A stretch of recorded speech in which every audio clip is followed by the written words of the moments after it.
Segundo Reis, capítulo 9. Depois o profeta Eliseu chamou um dos filhos dos profetas e lhe disse: Cinge os teus lombos, toma na mão este vaso de azeite e vai a Ramote de Gileade. Quando lá chegares, procura a Jeú, filho de Josafá, filho de Ninsi, entra, faze que ele se levante no meio de seus irmãos e leva-o para uma câmara interior. Toma então o vaso de azeite, derrama-o sobre sua cabeça e diz: Assim diz o Senhor, ungi-te rei sobre Israel. Então abre a porta, foge e não te detenhas. Foi, pois, o jovem profeta a Ramote de Gileade, e quando chegou, eis que os chefes do exército estavam sentados ali. E ele disse: Chefe, tenho uma palavra para te dizer. E Jeú perguntou: A qual de todos nós? Respondeu ele: A ti, chefe. Então Jeú se levantou, entrou na casa, e o mancebo derramou-lhe o azeite sobre a cabeça, e disse: Assim diz o Senhor, Deus de Israel: Ungi-te rei sobre o povo do Senhor, sobre Israel. Ferirás a casa de Acabe, teu senhor, para que eu vingue da mão de Jezabel o sangue dos meus servos, os profetas, e o sangue de todos os servos do Senhor. Pois toda a casa de Acabe perecerá, e destruirei de Acabe todo o filho varão, tanto o escravo como o livre em Israel. Porque hei de fazer a casa de Acabe como a casa de Jeroboão, filho de Nebate, e como a casa de Baasa, filha de Aías. Os cães comerão a Jezabel no campo de Jezreel, não haverá quem a enterre. Então o mancebo abriu a porta e fugiu. Saiu então Jeú aos servos do seu senhor, e um lhe perguntou: Vai tudo bem? Por que veio aqui este louco? E ele lhe respondeu: Bem conheceis o homem e o seu falar. Mas eles replicaram: É mentira. Dize-no-lo, pedimos-te. Ao que disse Jeú: Assim e assim me falou, dizendo: Assim diz o Senhor, ungi-te rei sobre Israel. Então se apressaram, e cada um tomou a sua capa e pôs debaixo dele, no mais alto degrau, e tocaram a buzina e disseram: Jeú reina. Assim Jeú, filho de Josafá, filho de Nissi, conspirou contra Jorão. Ora, tinha Jorão cercado a Ramote de Gileade, ele e todo Israel, por causa de Hazael, rei da Síria. Porém o rei Jorão tinha voltado para se curar em Gisrael das feridas que os sírios lhes fizeram, quando pelejou contra Hazael, rei da Síria. E disse Jeú: Se isto é o vosso parecer, ninguém escape, nem saia da cidade para ir dar a nova em Gisrael. Então Jeú subiu a um carro e foi a Gisrael, porque Jorão estava acamado ali, e também Acasias, rei de Judá, descera para ver Jorão. O atalaia que estava na torre de Gisrael viu a tropa do Jeú que vinha e disse: Vejo uma tropa.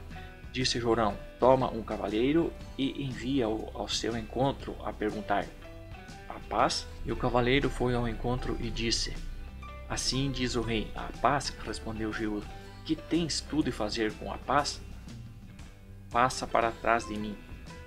O atalaia deu aviso dizendo: Chegou a ele o mensageiro, porém não volta.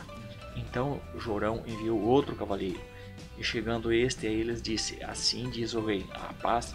Respondeu Jeú: Que tens tu de fazer com a paz? Passa para trás de mim. Então o atalaia deu aviso dizendo: Também este chegou a eles, porém não volta. E o andar se parece com o andar de Jeú, filho de Ninsi, porque anda furiosamente. Disse Jorão: Aparelha meu carro. E o aparelharam. Saiu Jorão, rei de Israel, com Acasias, rei de Judá, cada um em seu carro, e foram para ir ao encontro de Jeú, e o encontraram no campo de Nabote, o Jizreelita. E sucedeu que, vendo Jorão a Jeú, perguntou: A paz, Jeú? Respondeu ele: Que paz? Enquanto as prostituições da tua mãe Jezabel e as suas feitiçarias são tantas? Então Jorão deu volta e fugiu, dizendo a Acasias: A traição, Acasias!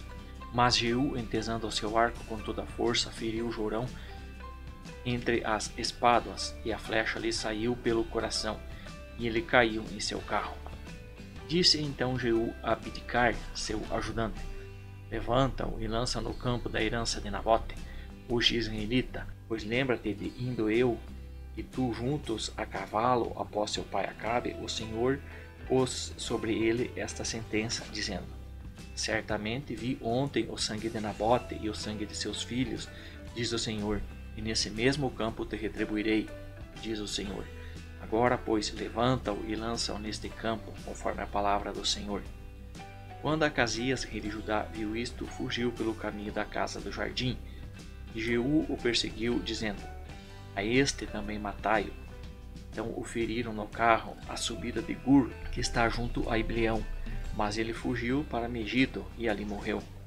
E os seus servos o levaram num carro a Jerusalém e o sepultaram na sepultura junto a seus pais, na cidade de Davi. Ora, Acasias começara a reinar sobre Judá no ano 10º de Jorão, filho de Acabe. Depois Jeú veio a Jezreel, o que, ouvindo Jezabel, pintou-se em volta dos olhos e enfeitou sua cabeça e olhou pela janela.